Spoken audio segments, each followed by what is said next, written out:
Hello students, आप सभी का अकाउंटेंसी की क्लास में स्वागत है। हम डिस्कस कर रहे थे chapter company accounts issue of share.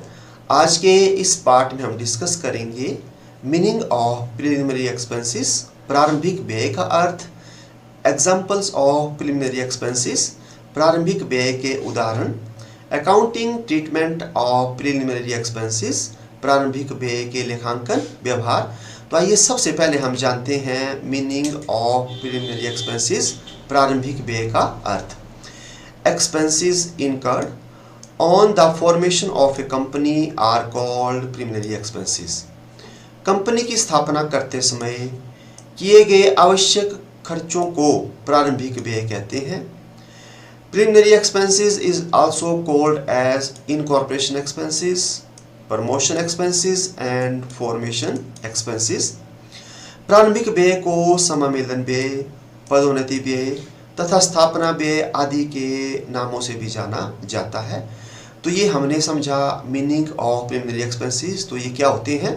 तो जैसा कि इसके नाम से ही पता चल रहा है, इसके नाम से पहले लगा हुआ है प्री। तो प्री का मतलब होता है पहले, प्रारंभिक। तो जो खर्चे कंपनी की स्थापना से पहले किए जाते हैं, अर्थात ऐसे खर्चे जो कंपनी की स्थापना से पहले पहले हो जाते हैं, उनको हम कहते हैं प्रिलिमिनरी एक्सपेंसेस। तो आपको प्रिलिमिनरी एक्सपेंसेस प्रारंभिक व्यय का मीनिंग कंप्लीट हो गया होगा। तो अब हम जानते हैं एग्जांपल्स ऑफ प्रिलिमिनरी एक्सपेंसेस, प्रारंभिक व्यय के उदाहरण। Preliminary expenses include the following expenses. प्रारंभिक व्यय में निम्नलिखित व्यय को सम्मिलित किया जाता है। एक एक करके इनको स्टडी करते हैं। Expenses incurred on preparations and printing on various documents needed for the registration of a company.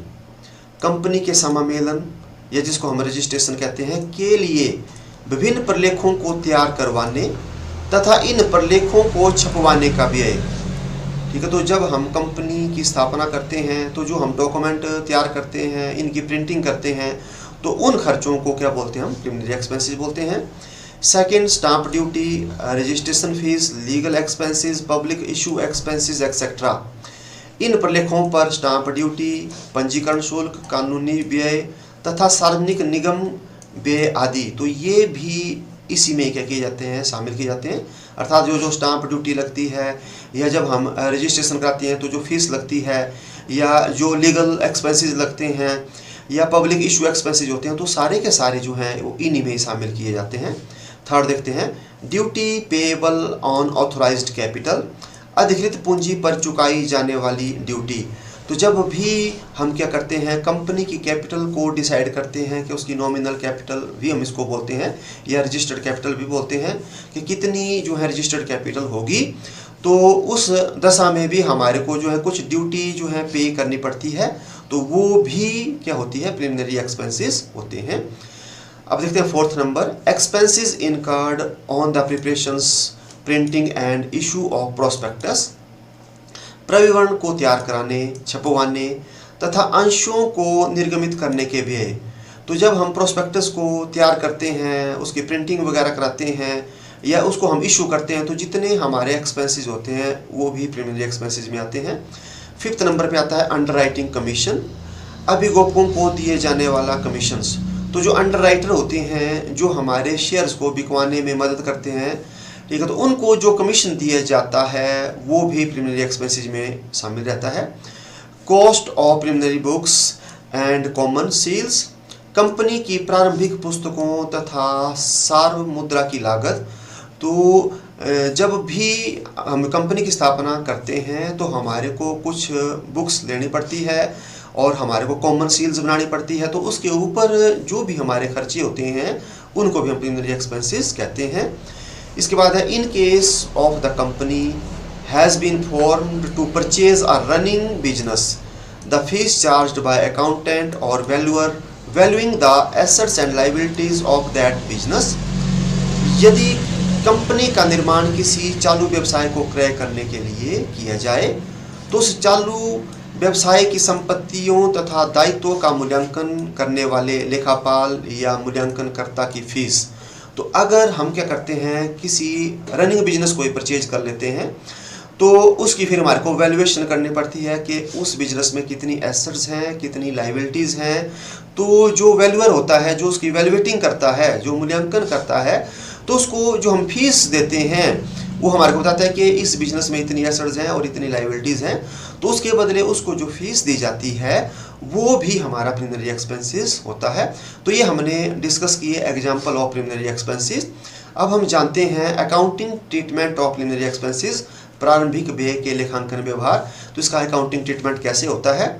तो according to accounting standard AS 26, the entire amount of preliminary expenses should be written off in the same year which they occur। लेखांकन परमाप, इसको हम short में बोलते हैं AS accounting standard 26 के अनुसार प्रारंभिक व्ययों की संपूर्ण राशि को उसी वर्ष अपलिखित कर दिया जाना चाहिए जिस वर्ष ये हुए हैं। तो इसका मतलब ये हुआ कि जो हमारे प्रीलिमिनरी एक्सपेंसेस होते हैं, तो आपको बताया कि प्रीलिमिनरी एक्सपेंसेस होते हैं कंपनी की स्थापना से पहले, तो जिस वर्ष ये हुए हैं उसी वर्ष इनको क्या करना पड़ता है, राइट ऑफ करना पड़ता है। तो इसके बारे में बोलता है अकाउंटिंग स्टैंडर्ड जो 26 है, उसमें बात कही है प्रीलिमिनरी एक्सपेंसेस बारों की, तो इसको राइट ऑफ कर देना चाहिए। ठीक है, आगे जानते हैं। Firstly they should be written off from the security premium reserve in the same year. तो इन्हें इसी वर्ष सर्वप्रथम प्रतिभूति प्रीमियम रिजर्व से अपलिखित किया जाना चाहिए। तो देखो अब इनको राइट ऑफ करेंगे, ठीक है, इनको हम जो है अपलिखित करेंगे। तो कैसे करेंगे?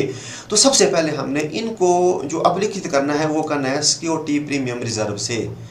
ठीक है, प्रतिभूति प्रीमियम रिजर्व से हम इनको राइट ऑफ करेंगे। सबसे पहले जो प्रेफरेंस हम देंगे वो देंगे सिक्योरिटी प्रीमियम रिजर्व को। अगर सिक्योरिटी प्रीमियम रिजर्व नहीं है, ठीक है, तो इसके बारे में आपको आगे जो है बताया जाएगा कि सिक्योरिटी प्रीमियम रिजर्व क्या है। ठीक है, अगर ये जो सिक्योरिटी प्रीमियम रिजर्व अगर ये मेंटेन नहीं किया हुआ हो, ठीक है, तो क्या होगा? And in the absence of security premium reserve the statement of profit and loss should be written off from the account. और प्रतिभूति प्रीमियम रिजर्व ना होने पर लाभ और हानि का विवरण खाते से अपलिखित कर दिया जाना चाहिए। तो अगर क्या किया है कंपनी ने, सिक्योरिटी प्रीमियम रिजर्व जो है अगर नहीं रखा हुआ है, तो इसको statement of profit and loss से फिर इसको राइट ऑफ करना चाहिए। लेकिन एक बात ये है कि बड़ी इंपॉर्टेंट है कि जो अकाउंटिंग स्टैंडर्ड 26 है इनको राइट ऑफ करना पड़ेगा, ठीक है, विद इन 1 ईयर। तो चाहे आप जो है इसको सिक्योरिटी प्रीमियम रिजर्व से करो, चाहे statement of profit and loss से करो, तो फर्स्ट जो प्रेफरेंस है वो आपने देनी है सिक्योरिटी प्रीमियम रिजर्व को। उसके बाद फिर आप इसको अगर नहीं है तो statement of profit and loss से उसको राइट ऑफ कर सकते हैं। अब हम देखते हैं accounting entries for return of preliminary expenses, प्रारंभिक व्यय को अपलिखित करने की लेखांकन प्रविष्टियां। तो क्या होती है? तो देखो जब हमने इसको राइट ऑफ करना है तो जो जनरल एंट्रीज है वो पास की जाएगी security premium reserve account debit. तो जितना हमारा अमाउंट है, ठीक है, उसको राइट ऑफ करने के लिए अगर हम राइट ऑफ कर रहे हैं किससे? सिक्योरिटी प्रीमियम रिजर्व से, तो इस रिजर्व के अमाउंट को हम क्या करेंगे? डेबिट करेंगे। तो एंट्री बन जाएगी security premium reserve account debit to preliminary expenses account, और इसको क्या कर देंगे? क्रेडिट। ठीक है, क्योंकि पहले हमने प्रीलिमिनरी एक्सपेंसेस को डेबिट किया होगा, तो अब जब हम क्रेडिट करेंगे तो ये ऑटोमेटिकली राइट ऑफ हो जाएंगे। तो ये आपको बताया कि जब इसको सिक्योरिटी प्रीमियम रिजर्व से राइट ऑफ किया जा रहा है तो हम सिक्योरिटी प्रीमियम रिजर्व को डेबिट करेंगे और प्रीलिमिनरी एक्सपेंसेस को करेंगे क्रेडिट, और इसकी नरेशन लिखेंगे being preliminary expenses written off. ठीक है, और अब आपको बताया कि अगर क्या किया है कंपनी ने, सिक्योरिटी प्रीमियम रिजर्व नहीं रखा हुआ है, तो फिर statement of profit and loss से इसको राइट ऑफ किया जाएगा। तो एंट्री बनेगी statement of profit and loss debit to preliminary expenses account, और नरेशन लिखेंगे being preliminary expenses written off. तो आज के इस पार्ट में बस इतना ही। अब मिलते हैं हम नेक्स्ट पार्ट में। Thank you.